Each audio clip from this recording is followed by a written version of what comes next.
Hi, my name is Benji, and behind me is the scenic, world-famous Boracay Beach.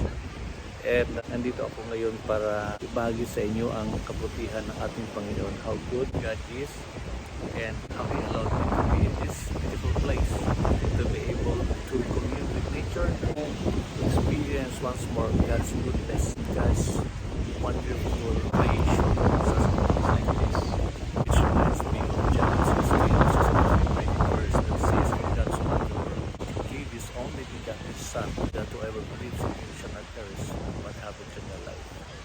So tayo ay nagpapasalamat sa Panginoon sapagkat tunay nga na napakabuti niya in spite sa lahat ng ating mga kahinaan, in spite sa lahat ng ating kakulangan. Ang pag-ibig ng Panginoon ay nananatili sa lahat ng mga nananalig sa Kanya. For by grace we have been saved through faith. Tayo ay naligtas dahil sa pananampalataya sa Panginoon sa pangalan na Jesucristo. Kaya inanyahan ko ang lahat na huwag nating kaligtaan sa gitna ng lahat ng ating mga pinagdaraanan sa buhay. Maaring hindi ito mabuti, maaring ito ay napakahirap, maaring ito ay napakatipid na pinagdadaanan natin. Huwag nating kaligtaan na kahit kailan ang ating Panginoon ay hindi nagtutulungan. Kaya is just a prayer away.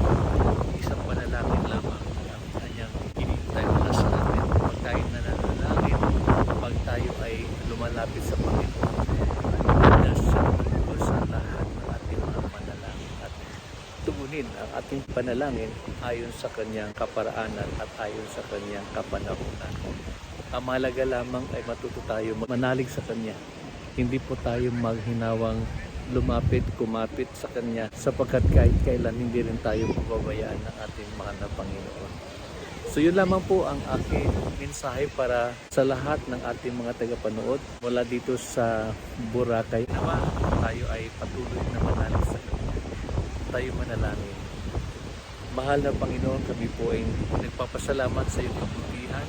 Nagpapasalamat sa iyong katapatan, Panginoon, na kahit kailan hindi niyo po ipinagkait ang pinakamabuti para sa iyong mga anak na lumapit at nananalig sa inyo, Panginoon. Pinupuri namin ay sinasamba sa lahat ng ating mga gagawin, Panginoon.